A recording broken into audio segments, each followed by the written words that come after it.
So we're talking about the future of authority, and it seems to be that kind of the theme is that like power hasn't really gone anywhere, even though we have all these leveling technologies and things like that that make it seem like, for the most part, that things are changing. Power isn't really disappearing; it's just doing new things.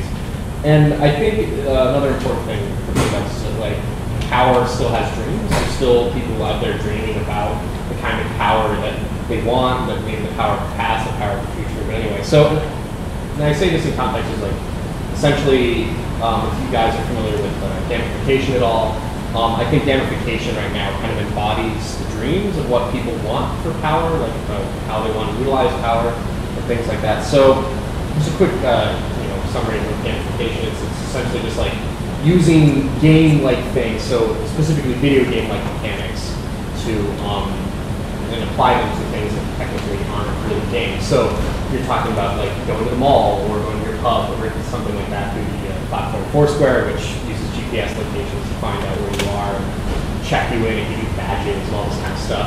Or like the Huffington Post game, which you get badges and achievements for reading and commenting and all this kind of weird things like that. And then there's also the kind of gamification in your everyday life. So things like you use games called like Chore Wars, where you compete with your your spouse or your kids to do chores in the house. The idea is like if you get a badge of points, then you kind of gain this excess social good by having a mechanic there that gets you to want to do something that you might not necessarily find to be very fun typically. So in essence, like that's what gamification is. And then if any of you are familiar with the professor Jane McGonigal, she's kind of contributed heavily to the rhetoric around what gamification is, although they call it gamification. She kind of talks about games in general, but she wants to use games to kind of achieve excess social good. So if you've seen her TED Talk, she says, this is how many people play video games right now. Actually what we need is this many million more people playing video games all the time, and then we'll solve global warming. We will solve the oil crisis. We will solve all these kinds of things. So she's contributed a lot of rhetoric, a lot of the kind of dreams to what we can do with games and these kind of mechanical type setups. And she kind of specifically talks about what game designers actually calls them happiness engineers.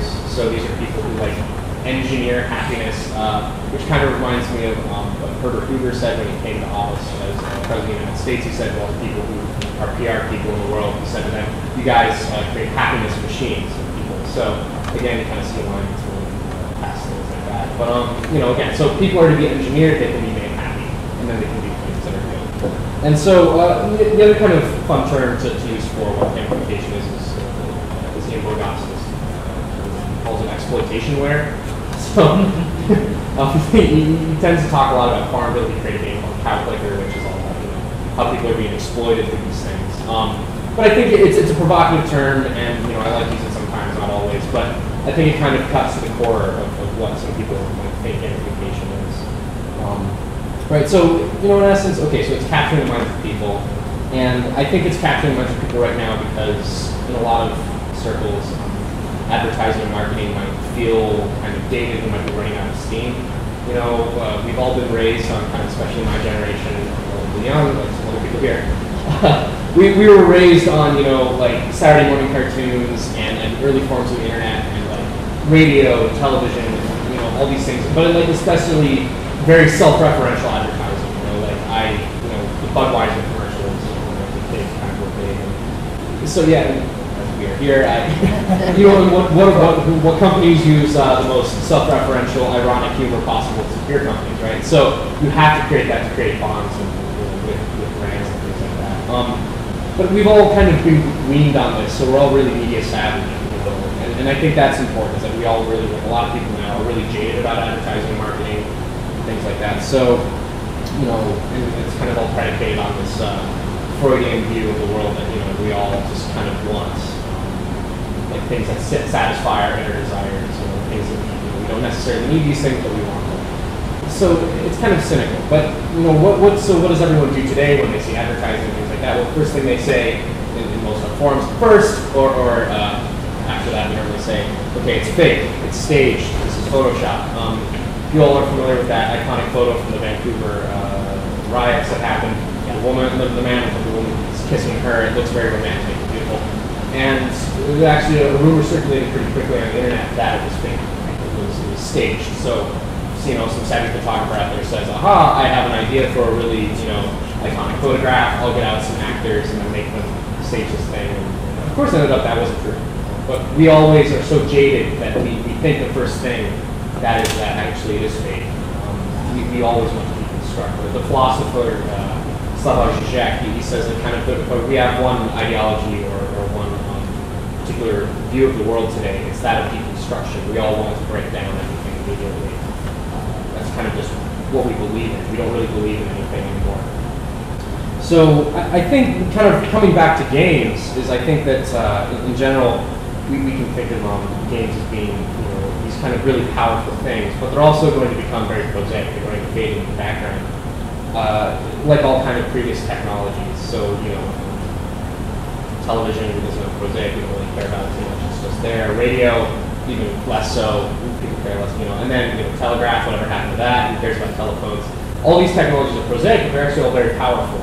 If there's anything that we think about when these kinds of technologies happen, we can look at some of the past things that were achieved with these technologies. The rise of fascism in the 1920s and the 1930s was mostly enabled by mass media, like radio, early forms of television, things like that. The genocide in Rwanda in the 1990s was actually made possible through radio transmissions. So technology actually can be used for very powerful things and very bad things, and also can be used for good things.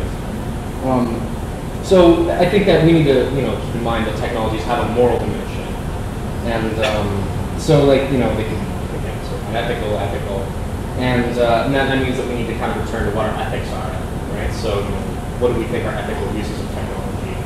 And again, so coming back to education, I think what marketers and advertisers and all these kinds of things people want to return to that kind of power that people once had with technology, and it kind of offers that way in because everyone who spins about gamification, they say, look at all these clever hacks, kind of mind hacks of the trick, kind of Pavlovian dog kind of Skinner boxes, right?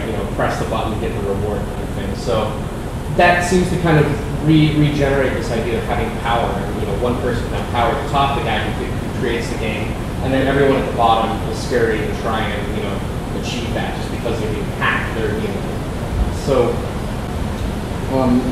I guess it's just that we need to keep in mind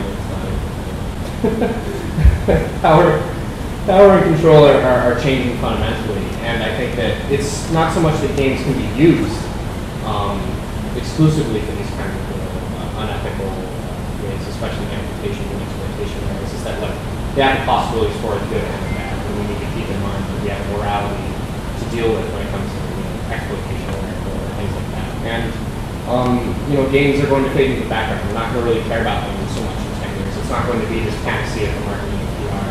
It's actually going to be something that's really just every day. We're going to be dealing with games all the time in all sorts of forms and situations. And in essence, is that they're going to be used from the bottom. So people are going to challenge authority. People already make games that are trying to challenge the status quo, what is happening, critique things. But it's also people at the top who are going to be trying to bring their ideas down and influence people. And I think it's just that, in essence, just to keep in mind that, right now it's people think that they're going to solve the problems. They're going to get power back to the top. But it's actually going to be much more complicated. It's not just a solution, but it's also not